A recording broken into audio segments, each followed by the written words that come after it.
Welcome to the California Department of Rehabilitation. The goal for the Department of Rehabilitation is to work in partnership with all those interested in providing independent living services, employment, and equality to individuals with disabilities so they can become active community members.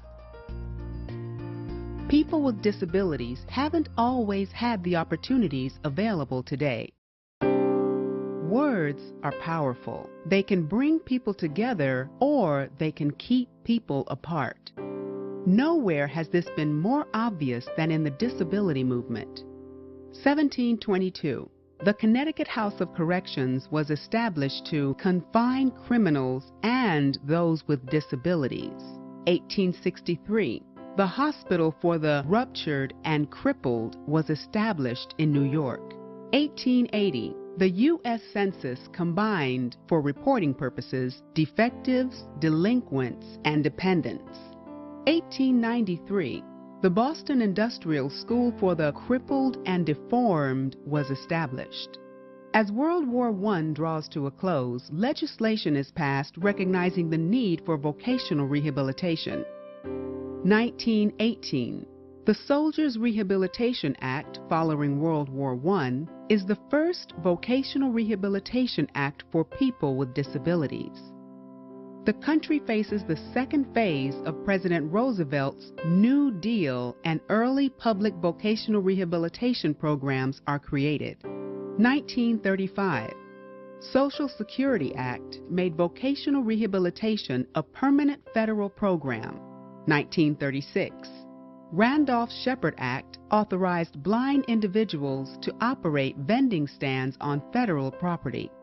Post-World War II legislation brings about significant expansion of eligibility for vocational rehabilitation. 1943. Barton La Follette expands services to the blind, and individuals with developmental and psychiatric disabilities become eligible for vocational rehabilitation. In 1954, the Public Law 565, the Vocational Rehabilitation Act Amendments funding and eligibility, increases. The law authorized research, demonstration grants, extension and improvement grants, and funds for facility development. But it's not until the 60s that we begin to hear the voice of the disability rights movement.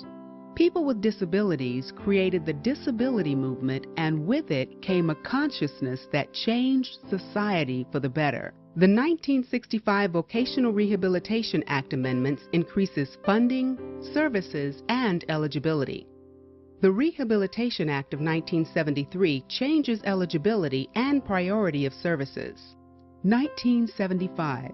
Rehabilitation Act amendments strengthen services to individuals with most severe disabilities. 1978. Rehabilitation Act amendments provides funds to support a separate independent living program. The disability movement is responsible for changing attitudes and perceptions.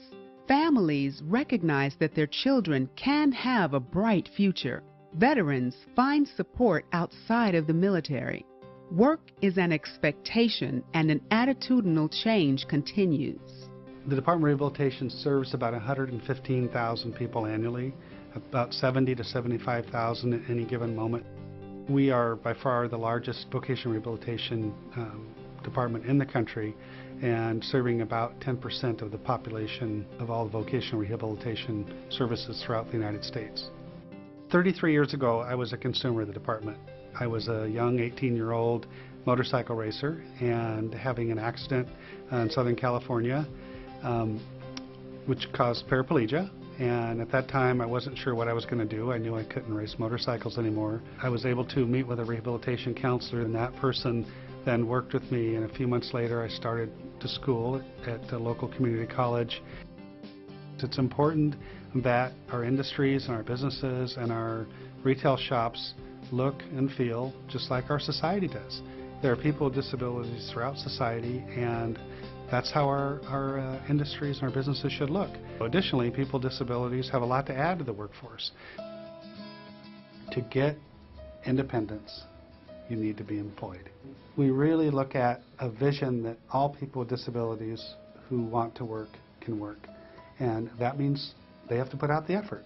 We're not going to give them a job. And to do that, we really strive to have some core values of quality, respect, integrity, openness, and accountability. Growing up as a child, like there were 5 of us in the house, kids in the house, and no one was better than the other one, and no one got free rides, and you had to get out and get after what you wanted and earn it. I think regardless whether you have a disability or not, you have a desire to feel accepted and wanted, and part of that is actually being productive and working. I had a stroke in 2004. I did not enjoy staying home at all. I felt the need to give back. I went to an orientation at the Department of Rehabilitation. One of the first steps that the counselor wanted me to do was to go to the occupational evaluation. I was working with a speech therapist for several months. I was working with physical therapy with, walking and balance. There were points when I was testing that I would break down and cry. The most important thing that I believe I learned through DOR was that I can work. Initially, when I was in the Marine Corps, I was an equipment mechanic and motor vehicle operator. One day out of the blue, nothing heroic, somebody ran a red light and I got in an auto wreck. I broke my back, had nerve damage to my heart, banged up my body in a few other places, and I was medically separated. Basically my whole adult life I was dedicated and focused to, the Army, the Marine Corps. And when I was told that career was, over in the blink of an eye because of nothing I did wrong, I finally had to come to terms with it. And I started, like anybody else, looking for jobs, putting out applications, and I came across a posting on the internet for PG&E. And based on my experience from the military, I qualified and I went through their very long process and I got hired. Being employed definitely gives me a sense of accomplishment. With the technology we have today, the playing field is getting much more level. As many people with significant disabilities can buy an off-the-shelf computer that does voice technology, that will talk to them if they can't see the screen. And every day there's more and more technologies that are so beneficial for folks with disabilities that make the employment of them so much easier because the employer probably already has the technology sitting on the desk. They just know which button to click to turn it on. So that's really helping people with disabilities in the workforce have a level playing field. The California Department of Rehabilitation can provide services to anyone with a disability who's interested in employment or independent living services. I had grown up in a family where I was the only blind person. Well, and even that, I wasn't essentially blind. I was visually impaired to a degree where I wasn't really accepted in the blind community because I wasn't blind and I wasn't fully sighted. In my life, I needed to become something more than just having a career for myself, but rather to become someone that would see the difficulties that I went through in my own life and try to make a change for others. I couldn't do it alone, and this is where DOR actually became a big help for me to learn to know the law. What is it that I need to do and what are my rights, but also what resources are available for me to get where I need to get.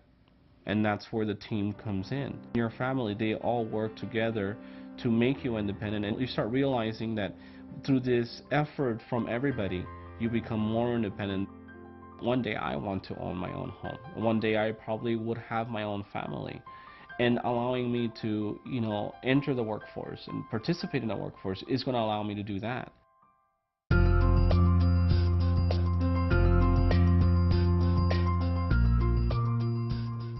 The counselors do a really good job of helping over 10,000 people with disabilities every year in California go to work. And that's an important number. That's 10,000 more people that would be able to get off Social Security, that would get off benefits, to get their own health plan, to get their own paycheck every month, to buy a car, to buy a home, to do what they want to do. And that's, to me, is the important business of what we do, is helping those 10,000 plus people every year gain independence and equality through employment. For more information, visit us online at www.dor.ca.gov.